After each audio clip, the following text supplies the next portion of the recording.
जय हिंद साथियों, जय छत्तीसगढ़।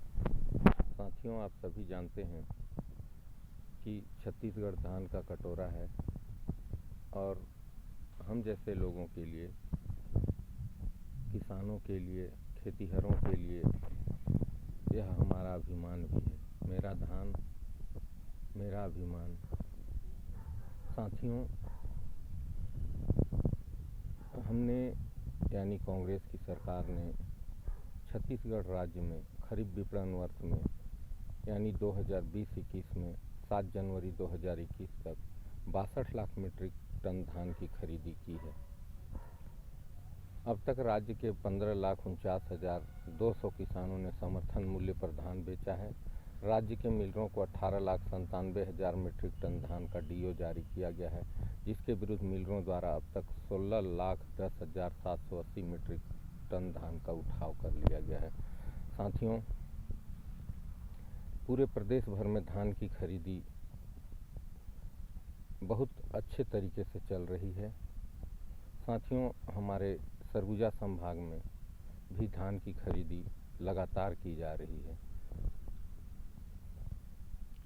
सरगुजा संभाग में हमारे जिले बलरामपुर में 93,310 मीट्रिक टन, जसपुर जिले में 67,684 मीट्रिक टन, कोरिया जिले में 71,448 मीट्रिक टन, सरगुजा जिले में 97,299 मीट्रिक टन और सूरजपुर जिले में 1,13,926 मीट्रिक टन धान की खरीदी अब तक की जा चुकी है। साथियों, हमारा धान हमारा अभिमान आखिर क्यों न हो। आप सभी जानते हैं कि हम छत्तीसगढ़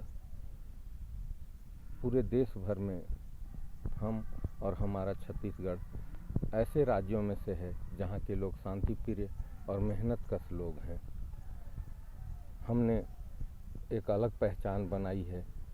हमारे छत्तीसगढ़ में न केवल सुगंधित धान, मोटा धान, पतला धान, हर तरह का धान उपजाया जाता है और जिसके बूते पूरे देश भर में हमारी एक अलग पहचान बनी हुई है। साथियों, धान खरीदी अभियान में जिस तरह से मोदी सरकार और उनका पूरा मंत्रिमंडल लगातार अड़ंगेबाजी करता जा रहा है, वह निंदनीय है। भारतीय जनता पार्टी के कार्यकर्ता बूथ स्तर पर धान खरीदी अभियान को लेकर तरह तरह की अफवाहें फैला रहे हैं। केंद्र की मोदी सरकार लगातार वादा खिलाफी कर रही है। केंद्र ने 60 लाख मीट्रिक टन धान छत्तीसगढ़ के किसानों से खरीदने का वादा किया था, किंतु अब तक सिर्फ 24 लाख मीट्रिक टन धान की खरीदी की अनुमति एफसीआई ने दी है।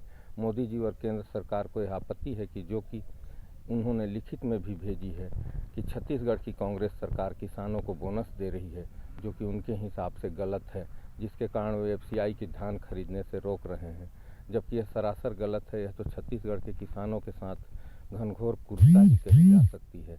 छत्तीसगढ़ में कांग्रेस की भूपेश सरकार किसानों को धान का 1870 रुपये समर्थन मूल्य दे रही है। इसके साथ ही 10,000 रुपये प्रति एकड़ राजीव गांधी न्याय योजना के तहत सम्मान निधि दे रही है। साथ ही मक्के व गन्ने का भी 10,000 रुपये प्रति एकड़ के हिसाब से इस योजना के तहत दिया जा रहा है। बस यही बात केंद्र की सरकार और नरेंद्र मोदी को पच नहीं रही है कि छत्तीसगढ़ का किसान कैसे इतना समृद्ध हो रहा है या हो जाएगा। इस सम्मान निधि को बोनस बताकर वे अड़ंगा लगा रहे हैं और रोज़ नए नए बहाने गढ़ रहे हैं। इस तरह से अपमानित होकर आर्थिक नुकसान जिस तरह से किसानों को पहुंचाया जा रहा है, उसकी हम पूरी तरह से निंदा करते हैं।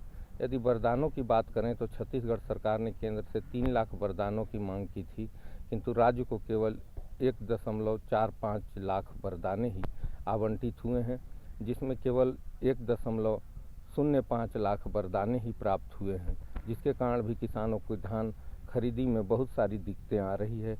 यह केंद्र सरकार का भेदभावपूर्ण रवैया है।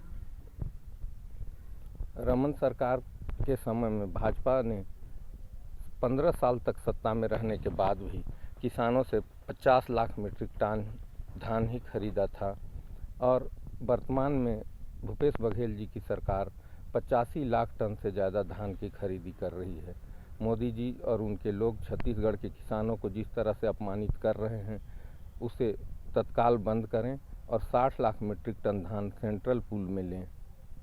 मोदी सरकार हमसे हमारा दर्जा यानी धान का कटोरा कहलाने का दर्जा भी छीनना चाहती है। विधानसभा चुनावों में मिली हार का अलोकतांत्रिक तरीके से बदला लेना चाहती है। हम अपने स्वाभिमान पर किसी तरह के ठेस को बर्दाश्त नहीं कर सकते, इसलिए हम चाहते हैं कि हमारे धान के कटोरा का दर्जा न छीने। हमारा धान हमारा अभिमान है, इसलिए हम अपनी बात रख रहे हैं। जय हिंद, जय छत्तीसगढ़। हमारा धान हमारा अभिमान। इसके साथ अपनी बात समाप्त करता हूँ।